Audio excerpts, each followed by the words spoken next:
సాయంత్రం 4 గంటలకు రాష్ట్ర కేబినెట్ భేటీ అవుతుంది. సెక్రటేరియట్లో ముఖ్యమంత్రి రేవంత్ రెడ్డి అధ్యక్షతన కేబినెట్ సమావేశం జరగనుంది. మంత్రివర్గ సమావేశంలో పలు కీలక నిర్ణయాలు తీసుకునే అవకాశం ఉంది. మొత్తం 18 అంశాలతో కేబినెట్ అజెండా ఉన్నట్టు సమాచారం.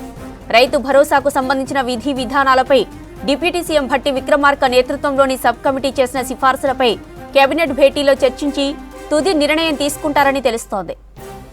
కులగణన సర్వేకు సంబంధించిన నివేదికపై కూడా కేబినెట్లో చర్చించే అవకాశం ఉంది. ఇక ఫిబ్రవరిలో స్థానిక సంస్థల ఎన్నికలు నిర్వహించాలని ప్రభుత్వం భావిస్తోంది.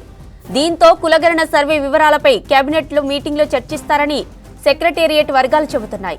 అలాగే భూమి లేని పేద రైతు కూలీలకు ఏటా 2 విడతల్లో ఇచ్చే 12,000 రూపాయల సాయానికి సంబంధించి కూడా చర్చించి నిర్ణయం తీసుకోనున్నట్టు తెలిసింది. కూలీలకు 12,000 సాయానికి సంబంధించి విధి విధానాలపై చర్చించనున్నారు. ఫిబ్రవరి లేదా ఉగాది నుంచి ఫ్రీగా సన్నబియ్యం పంపిణీ చేయాలని భావిస్తుంది సర్కార్. ఇవాల్టి కేబినెట్లో కొత్త రేషన్ కార్డుల జారీపైన చర్చించి నిర్ణయం తీసుకోనున్నారు. ఇందిరమ్మ ఇండ్ల నిర్మాణం ఎప్పటి నుంచి మొదలు పెట్టాలనే దానిపైన డిసిషన్ తీసుకుంటారని తెలిసింది. ఎస్సీ వర్గీకరణ, ఇరిగేషన్ ప్రాజెక్టులు, మున్సిపాలిటీలకు సంబంధించిన అంశాలపైన చర్చించనున్నారు. యాదగిరిగుట్ట దేవాలయానికి టీటీడీ తరహాలో ప్రత్యేక బోర్డు ఏర్పాటుపై నిర్ణయం తీసుకునే అవకాశం ఉంది. యాదగిరిగుట్ట ఆలయానికి 20 మందితో పాలక మండలి ఏర్పాటు చేయాలని సర్కారు భావిస్తోంది. కొత్త టూరిజం పాలసీకి కేబినెట్ ఆమోద ముద్ర వేసే ఛాన్స్ ఉంది. ఇదే విషయానికి సంబంధించి మరిన్ని డీటెయిల్స్ సెక్రటేరియట్ నుంచి యాదగిరి అందిస్తారు. యాదగిరి, కేబినెట్ భేటీ అప్డేట్స్ ఏంటి?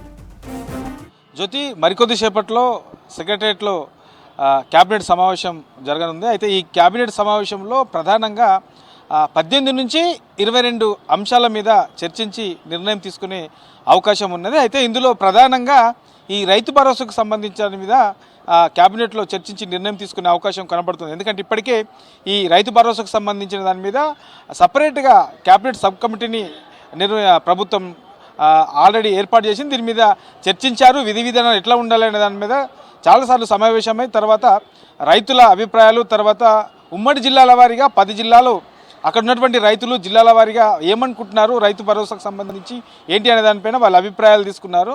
సో దానికి సంబంధించి రైతుల అభిప్రాయాలు, ఎక్స్పర్ట్స్ అభిప్రాయాలు తీసుకున్న తర్వాత కేబినెట్ సబ్ కమిటీ కూర్చొని దీని మీద విధి విధానాలపైన చర్చించి నిర్ణయం తీసుకున్నారు. దాదాపుగా ఆ విధి విధానాలన్నీ కూడా ఖరారు చేశారు. అయితే డిప్యూటీ సీఎం భట్టి విక్రమార్క అధ్యక్షన నిర్వహించినటువంటి ఈ కేబినెట్ సబ్ కమిటీలో రైతు భరోసా అనే దాని మీద ఎట్లా ఉండాలి, ఏంటి విధి విధానాలు ఏంటి అనే దాని మీద పూర్తి స్థాయిలో ఒక క్లారిటీకి వచ్చారు. కాబట్టి ఇవాళ జరిగే ఈ కేబినెట్ సమావేశంలో దీని మీద చర్చించి కేబినెట్ ఆమోదం తెలిపే అవకాశం అయితే కనబడుతున్నది.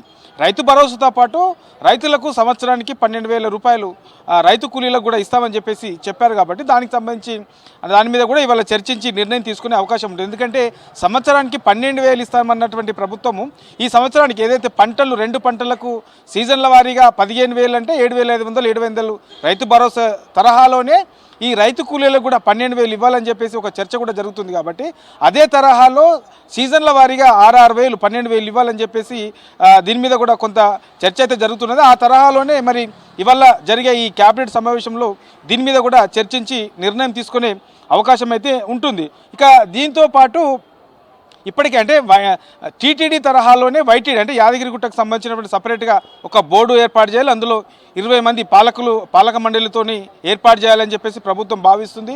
సో దీనికి సంబంధించినటువంటి విధి విధానాలు కూడా ప్రభుత్వం ఖరారు చేసింది.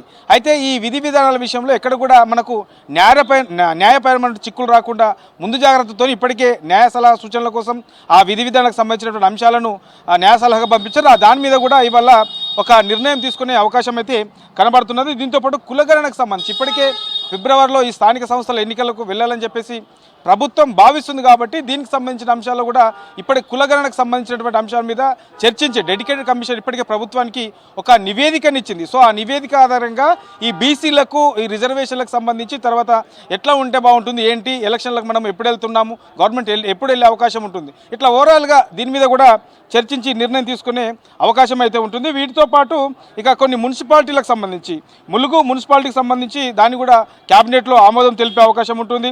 తర్వాత కొన్ని కొత్తగా 201 గ్రామ పంచాయతీలకు సంబంధించినటువంటి అంశం పైన కూడా చర్చించి ఇవాళ జరిగే ఈ కేబినెట్లో దానిపైన కూడా చర్చించి ఓ నిర్ణయం తీసుకునే అవకాశం అయితే కనబడుతున్నది. ఇక వీటితో పాటు ఈ పంచాయతీ శాఖలో 541 కారుణ్య నియామకాలకు సంబంధించిన అంశం మీద కూడా చర్చించి ఇవాళ జరిగే ఈ క్యాబినెట్లో దాని మీద కూడా చర్చించి ఓ నిర్ణయం తీసుకునే అవకాశం అయితే కనబడుతున్నది. ఇక వీటితో పాటు రేషన్ కార్డులకు సంబంధించి కూడా ఇప్పటికే చాలామంది కూడా జనాలు రేషన్ కార్డుల కోసం ఎదురు చూస్తున్నారు. కాబట్టి ఈ రేషన్ కార్డులు ఎప్పటి నుంచి ఇచ్చే అవకాశం ఉంటుంది, దీనికి సంబంధించినటువంటి అర్హతలు ఏంటి, ఇక సన్న బియ్యం కూడా ప్రభుత్వం ఇస్తామని చెప్పింది కాబట్టి సన్న బియ్యం కూడా ఎప్పటి నుంచి ఇచ్చే అవకాశం ఉంటుంది. ఇట్లా ఓవరాల్గా ప్రభుత్వము ప్రజలకు అమలు చేసే సంక్షేమ పథకాలతో పాటు రాష్ట్ర అభివృద్ధికి సంబంధించినటువంటి అంశాలు మొత్తం 18 నుంచి 22 వరకు ఇవాళ జరిగే క్యాబినెట్లో చర్చించి వాటిపైన ఒక నిర్ణయం తీసుకునే అవకాశం అయితే ఉంటుంది జ్యోతి.